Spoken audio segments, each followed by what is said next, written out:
Welcome to the National Minority Supplier Development Council's Equity in Business podcast.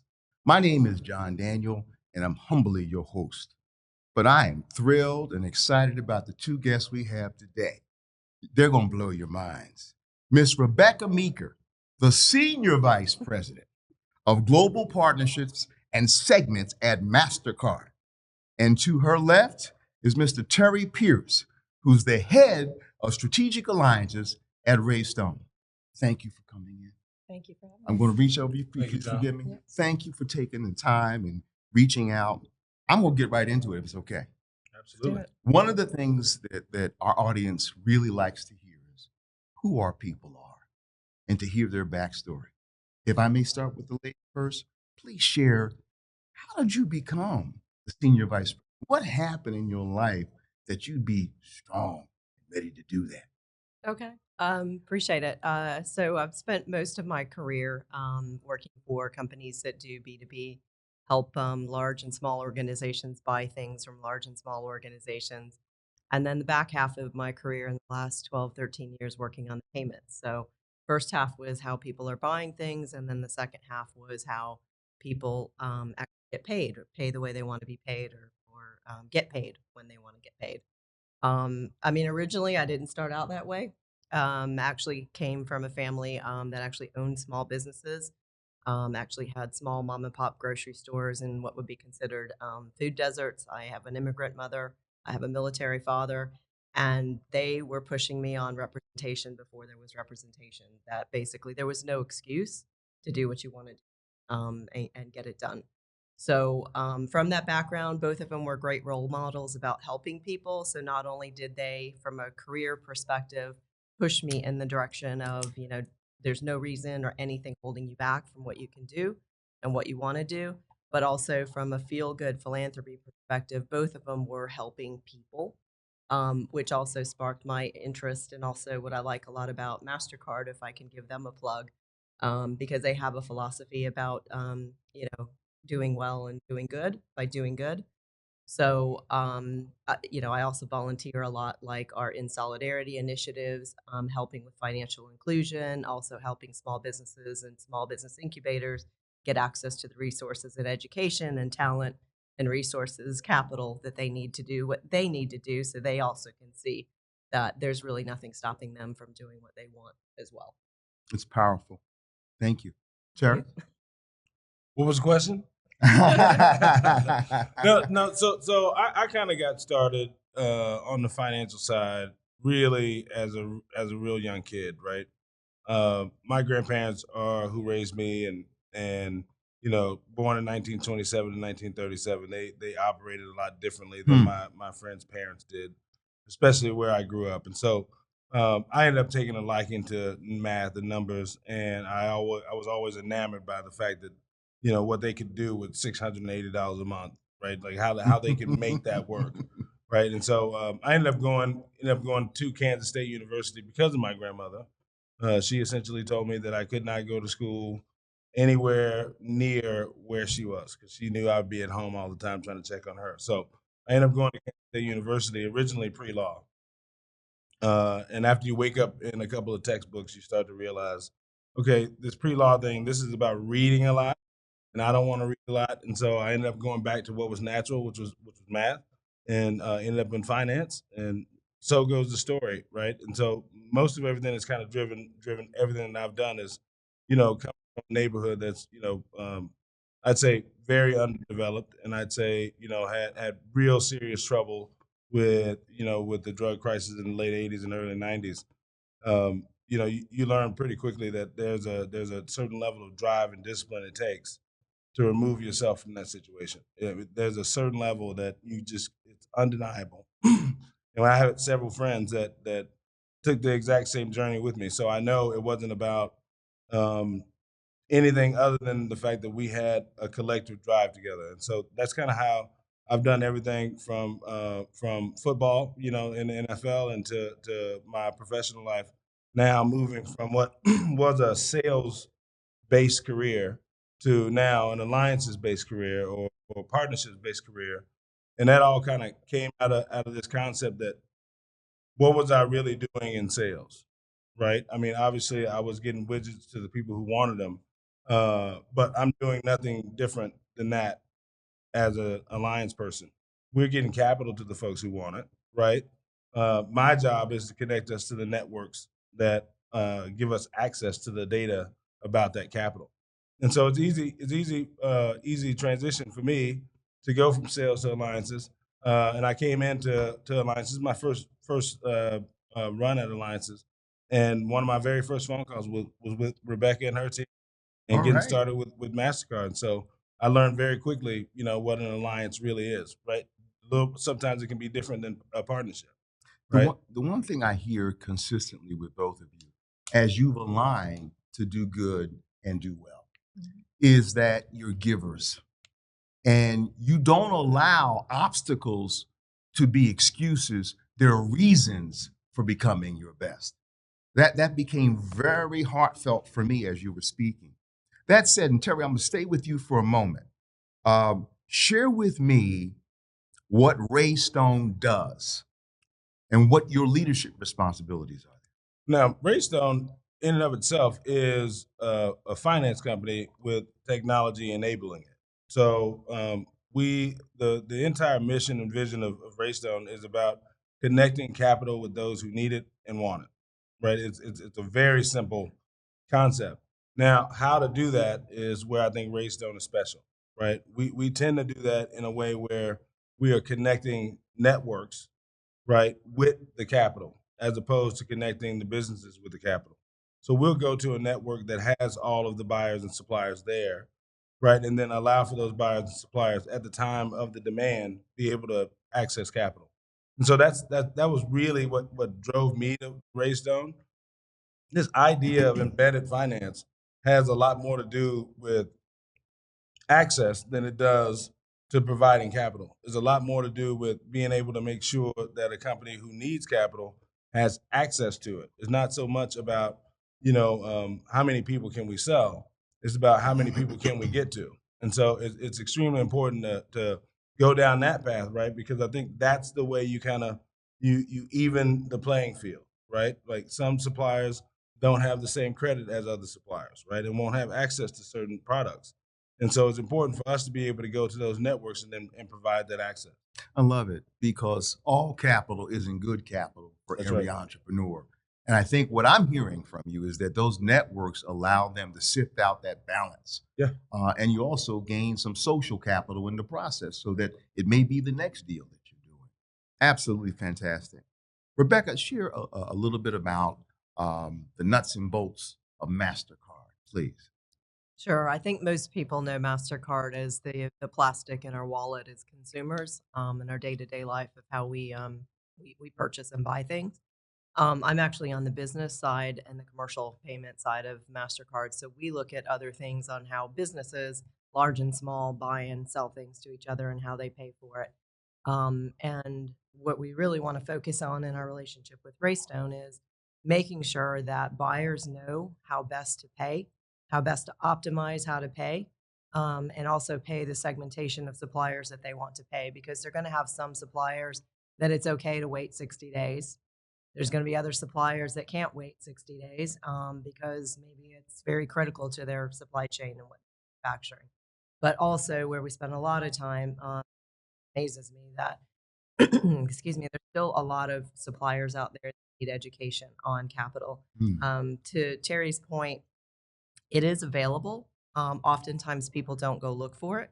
So I think that's the first step for any business out there that's in a supplier vendor relationship, is to just ask, but then also understanding what the different kinds. If you're opening up a restaurant or a sandwich or a smoothie shop, what you're going to look for capital is very different than, for example, if you're selling products that might get on the shelves of Costco or Target or a very large big box retailer. Very often, I will hear people say, "I don't want to take a card payment," when their buyer offers them to pay, expeditiously with the card. But then they'll go down to their local financial institution or a lending online portal, and then instead of paying 2% for that cost of capital, they'll go spend 9 or 11%. Right. So we want people to be informed of what their options are so that they can just make the right decision for their business at that time. not pushing any one way or the other. And so that's where we spend a lot of our time. Outstanding. Is there anything in your description as to the nuts and bolts of MasterCard that speaks to your leadership responsibilities? Leadership. I lead a great team of people with a great team of partnerships and alliances, and I think we're all aligned in terms of our mission to get out there and really instigate and agitate and change the mindset of how people are thinking of things. So how they think of being paid, the difference of a cash deposit versus a finance versus a loan versus a card payment, really understanding those. On the consumer side of things, we have a program card to educate individuals and people about being wise on the use of card, because we all know sometimes we go a little crazy when times are good and times are bad. Yes, ma'am. We also want to be able to offer that same level of education on the commercial side of things to a business of how best to pay and how best to get paid.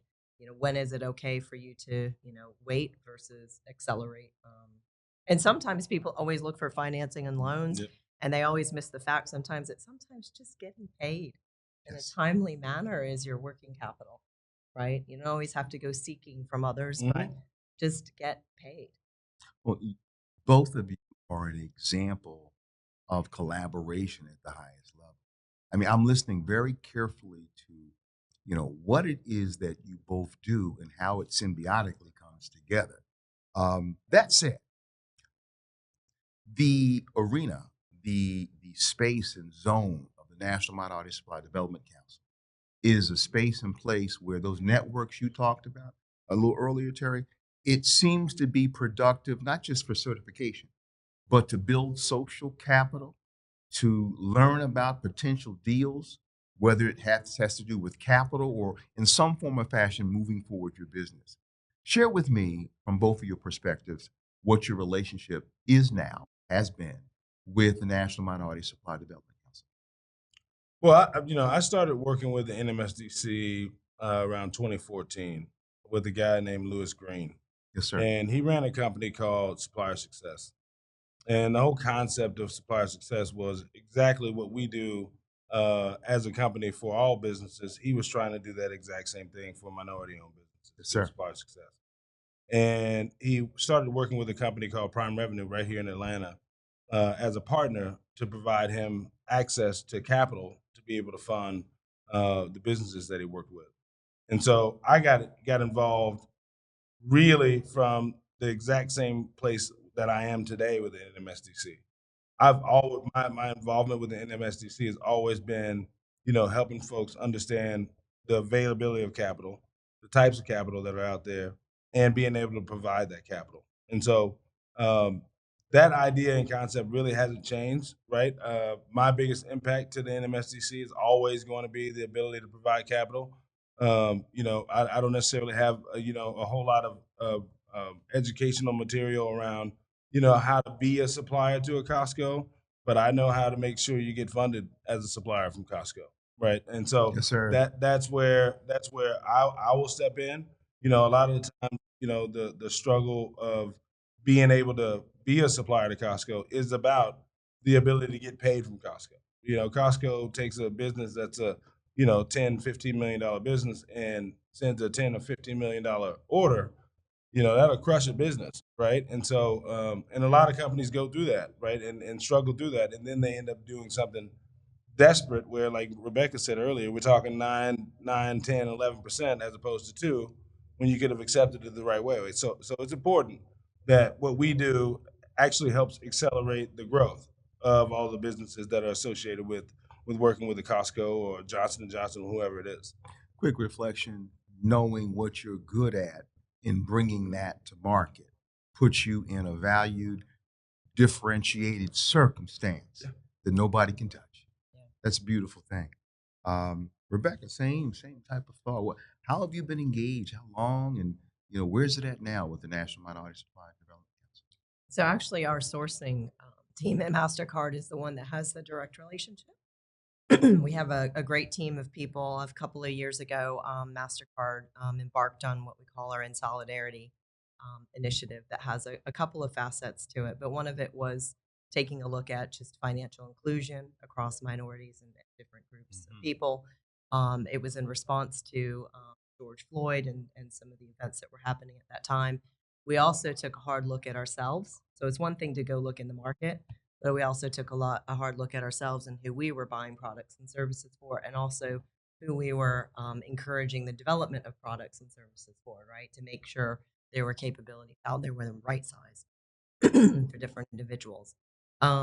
So as part of that inflection and looking in the mirror, we basically amplified our efforts to look at diversifying our own supply chain. We brought in some people into the organization and also gave some people the specific focus to look at diversifying our own supply chain. We actually have hired somebody that was an employee of NMSDC, and she has really catapulted our initiatives That's to awesome. diversify our supply chain. So through her efforts, through our In Solidarity and our Center for Inclusive Growth, we're here in partnership. This just aligns very well. And then also like the network and collaboration with companies who are also like-minded. It just helps bring, like you say, that amplification of your interest in your efforts. I love the word amplification. It speaks volumes. One of the things that you know well, we all know well, the people who work for you are the filters for not only what happens internally, but what happens externally with supply chains and things like that. How do you attract, train, and develop your employees? I know you just said you brought somebody from the National Minority Supply Development Council. That's one thing, knowing that you come from a source. But how do you go about that? I mean, you're not the HR department, but you've had a chance to see it over the time you've been there. Yeah, no, definitely. I mean, as a leader, MasterCard provides really good guidelines around the MasterCard way and how we should operate and work with each other. Just taking the time to listen, right? And collaborate, understand different perspectives, get to making decisions. And I think when you have that sense of community in an organization to progress and collaborate things and be very supportive of each other, it just naturally attracts talent from Understood. outside the organization to come in And developing them as well. Okay. Yeah, we have a good program at MasterCard to just facilitate that and challenge people, right, to be the best of. I think when you look at an individual and you understand what strengths are, and you can point out, okay, here are maybe some challenge areas for development. Here's the way, and role play and give them exposure. But also, I think that that empathy, both on the environment that they're in, but also them to have the empathy as well, allows people to grow.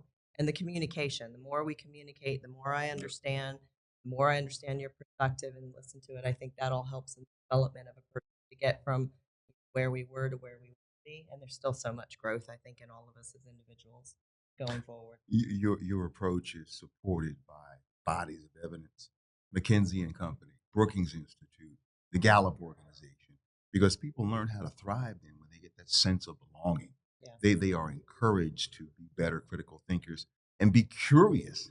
Because when you're curious and you're looking at the problems in front of the company, you just might come up with something that makes it better. That's a beautiful thing. I love what you said. Same thing. Yeah. Terry, how do you attract, train, and retain the people who are working with? And sometimes that may be external too, but however you want to describe it. The way I always look at how we attract talent, it's really about helping them understand our intent, right? If we do a really good job of helping folks understand what it is we're trying to do, we'll get more folks who want to do what we're trying to do, right? And so I always look at the talent perspective as something where it's an intent based thing, right? Talent isn't just necessarily like what you're born with. A lot of it has to do with what you actually intend to do and then all the energy that you put into that intent, right? And so we tend to call those folks talented, right? It's a little bit different when I'm talking about a guy who runs a 4.3 40-yard dash and a guy who trained his butt off to run a 4.3 40-yard dash, Yes. right? Like, the talent is there as long as the intent is there. And so we spend a lot of time talking about what it is we're trying to get done so that we attract people that want to do what we're trying to do. That I think that's the very first piece, and the second piece alongside of that is you know, I'm a driver, right, just by nature, and so anyone who comes to my team has to have a competitive fire, like that has to exist, and so I look for that with everybody that I meet, everybody that I interview, everybody that I've had conversations with, hired, or at least looked at to hire. I'm looking for, do you want to win, right? And so it's very important to me that you want to win, because I think that's how life is. I know you have been a talented and intentional player and had lots of success. And that drive has come from backdrop, your backstory, and all that you've done. Coach Kelly at LSU uses that word you just said, but he uses it as an acronym: win. What's important now? Because if I mindfully handle it now, the next minute will be better. This talent, you got me on this, man. Talent and intentionality. I mean, that is important. Yeah, it's necessary. When I always talk about this, especially with my kids. When I grew up, I was not the first person to be picked for football. Yes, I sir. wasn't the first person to be picked for basketball, but I had full intention on being the first person picked later, right? And so, and I think that changes the way you do things, and the intent really does matter because you know I can count on both hands how many guys were more talented than I I love it. I love it. and that's easy. But I, it's very hard to find folks who have more drive. You know, as we move to a close, I want to kind of tell you what the next questions are. A lot of it has to do with what it is that you like to do in the future. What's your projection? How do you prognosticate what's happening next with the National Minority Supplier Development Council? There's a lot of change in our country, in the world. And so I know you're looking at this like it's a chess game and you're trying, well, how do we do well and do good for our customers? So I want you to ponder that. The second question, you guys take anyone you want first. I want to make sure that anything we haven't talked about that you need to talk about, you think should be said, you have an opportunity to share. Okay. I'll go first. Very, very, very good questions. I think for MasterCard, just to emphasize, I think a lot of what we've already said, the collaboration is required. We can't do this by ourselves. Everybody needs to understand their strengths, their contributions, where they're best to make an impact. Find that drive. Don't give up. You heard Terry and I's background. We were not put in positions, I think, in our upbringing and then our early days of career to give a choice to give up. It was not an option. So just keep pushing forward. I always love the story of Jack Ma. He says something from Alibaba where I think he was rejected 97 times, right? People will say Oprah was fired before she became Oprah. Like you have to remember, sometimes those are just very defining to get you pushing forward. So we're committed. And I think our opportunity, what we would really like and what we'd like to say is we just want to keep talking about it, keep educating, informing. Some people think that they don't have access to information, they don't have access to capital. It is there, and I think the more we keep talking about it, the more we evangelize.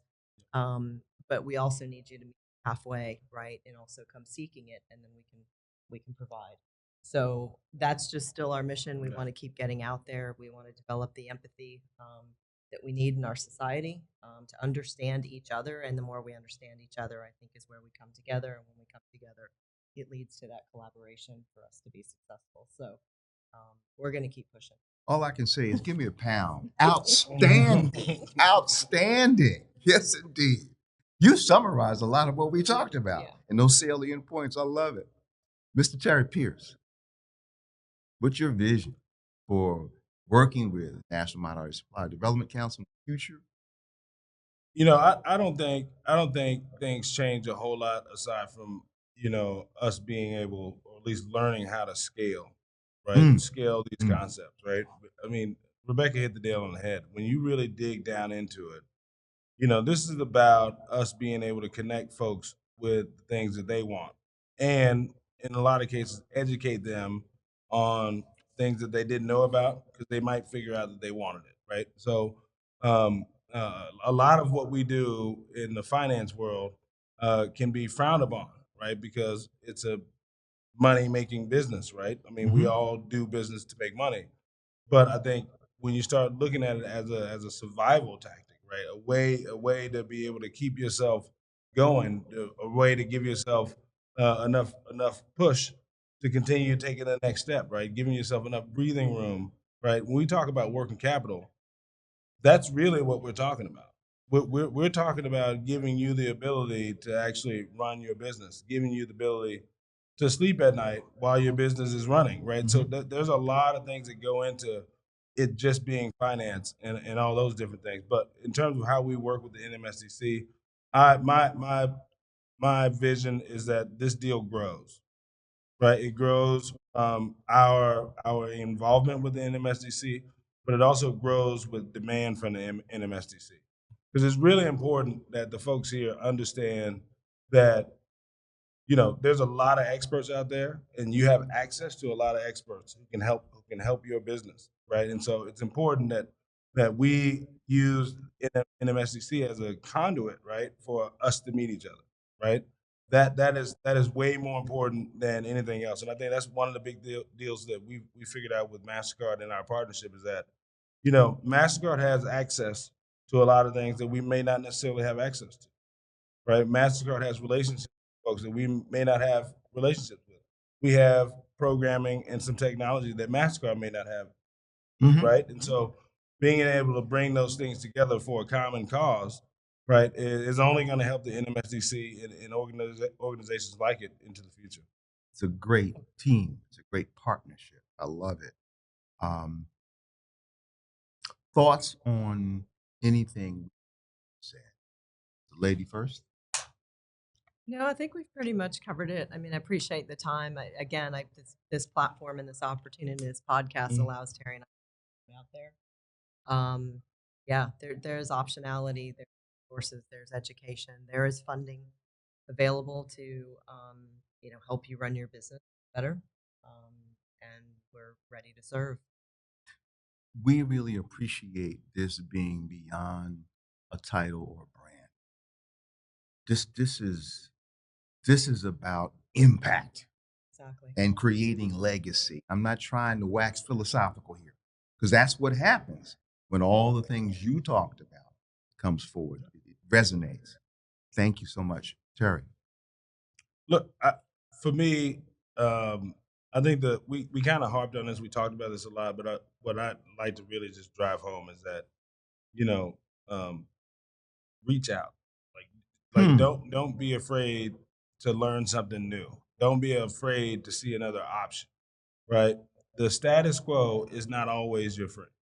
Right. And there's a lot of folks who will help you understand that. Right. They might have to diagram it out for you. They might have to whiteboard it for you. But the more folks reach out and try to understand more, the easier it is for folks like myself and Rebecca to Mhm. figure out what it is we need to innovate on to bring to you, Mhm. right? So that collaboration and conversation is what I'd like to drive home more than anything else, right? I mean, we both work for great organizations, very different organizations. We both have an impact here at the NMSDC, but the impact is only going to be felt so as much as the folks actually reach out and try to understand more about how we can help their businesses. Just a quick reflection as we come to a close. What resounds with me in this is that you're sharing to learn something new on a regular basis, meet someone new, leave a positive spirit based upon your craft and your attitude, your conduct, conversation, and character. It doesn't get better than that. All I can say is thank you. Give me a pound. Give me a pound. This is awesome.